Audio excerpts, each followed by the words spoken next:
Division of power. Division of power அப்படிங்கிறது நாம separation of power அப்படின்னு சொல்லலாம். இது ஸ்ட்ரிக்டா சொல்லும் அப்படின்னா கவர்மெண்ட்டுக்கு மொத்தம் 3 ஆர்கன் எசென்ஷியலா இருக்கு. 3 ஆர்கன் என்னென்னா லெஜிஸ்லேச்சர், எக்ஸிக்யூட்டிவ், ஜுடிஷியரி. சட்டம் இயற்றும் இடம், சட்டத்தை செலுத்தும் இடம், செயல்படுத்தும் இடம், சட்டத்தை பாதுகாக்கும் இடம். இந்த 3 ஆர்கனும் கவர்மெண்ட்டுக்கு உண்டானது. இந்த 3 ஆர்கனுக்குமே பவரை ஈக்குவலா பிரிச்சு கொடுக்கறது தான் செப்பரேஷன் ஆஃப் பவர் இல்ல டிவிஷன் ஆஃப் பவர் அப்படின்னு சொல்லணும். இதை ஸ்ட்ரிக்டா பார்த்தோம் அப்படின்னா சட்டத்தை இயற்றுறவங்க சட்டத்தை மட்டும்தான் இயற்றணும். வேற யாருக்கிட்டையும் எந்த இன்டர்பிரிட்டேஷனும் எதுவும் பண்ணிக்க கூடாது. சட்டத்தை பாதுகாக்கக்கூடியவங்க சட்டத்தை பாதுகாக்கிற வேலையை மட்டும்தான் செய்யணும். அவங்க வேற எதுலையும் தலையிடக்கூடாது. சேம் சட்டத்தை செயல்படுத்தக்கூடியவங்க அந்த வேலையை மட்டும் தான் கான்சென்ட்ரேட் பண்ணணும். வேற எந்த நடவடிக்கையும் ஈடுபடக்கூடாது அப்படிங்கிறது தான் இந்த செப்பரேஷன் ஆஃப் பவர். ஆனா இந்தியாவை பொறுத்த வரைக்கும் இவ்வளவு ஸ்ட்ரிக்டர் சென்ஸ்ல கிடையவே கிடையாது. நம்ம கொஞ்சம் லிபரலா தான் இருக்கும். ஏன் அப்படின்னா நாம செக்ஸ் அண்ட் பேலன்ஸ் சொல்லிட்டு இன்னொரு டாக்டர் யூஸ் பண்றோம். அது என்ன சொல்லுது அப்படின்னா என்னதான் உங்க 3 பேருக்கும் தனித்தனியா பவர் இருந்தாலுமே கூட உங்க 3 பேருக்கும் அல்டிமேட் பவர் அதுல கிடையாது.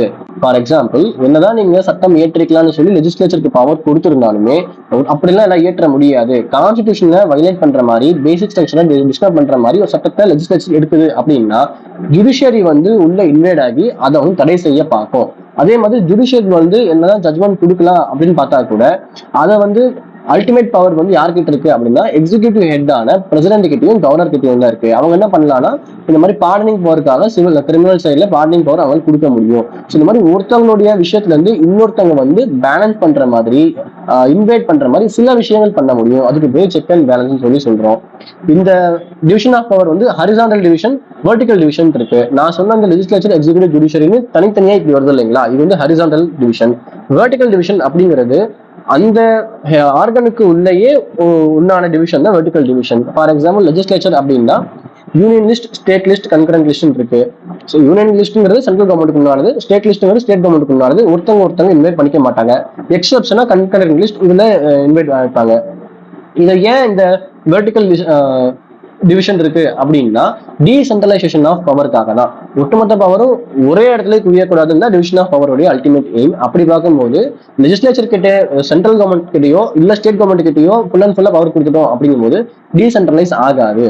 இப்போ அட் பிரசன்ட் பாத்தீங்க அப்படின்னா பஞ்சாயத்துக்கான முக்கியத்துவம் வந்துட்டு இருக்கு. பஞ்சாயத்தும் ஒரு மினிமல் லெவல் ஆஃப் கவர்னன்ஸ் இருக்கு அப்படிங்கறதுனால மினிமல் லெவலா அவங்களுக்கும் உண்டான எல்லா பங்கீடும் கொடுக்கணும் அப்படின்னு சொல்லி இப்போ கருத்துக்கள் வந்துகிட்டு இருக்கு. நம்ம யூடியூப் சேனல்ல போடக்கூடிய வீடியோஸ் உங்களுக்கு யூஸ்ஃபுல்லா இருக்கு அப்படின்னு நினைச்சீங்கன்னா கண்டிப்பா அதை ஷேர் அண்ட் லைக் பண்ணுங்க. இதே மாதிரி வீடியோஸ் உங்களுக்கு அடிக்கடி வரணும்னு நினைச்சீங்கன்னா சப்ஸ்கிரைப் அண்ட் நோட்டிபிகேஷன் பெல் கொடுங்க. அப்பதான் நான் போடுற வீடியோ உங்களுக்கு ரீச் ஆகும். நீங்க போடுற இந்த லைக்ஸ் அண்ட் சப்ஸ்கிரைப் எனக்கு மோட்டிவேட்டடா இருக்கும் ஃபர்தரா வீடியோஸ் போடுறதுக்கு. தேங்க்யூ.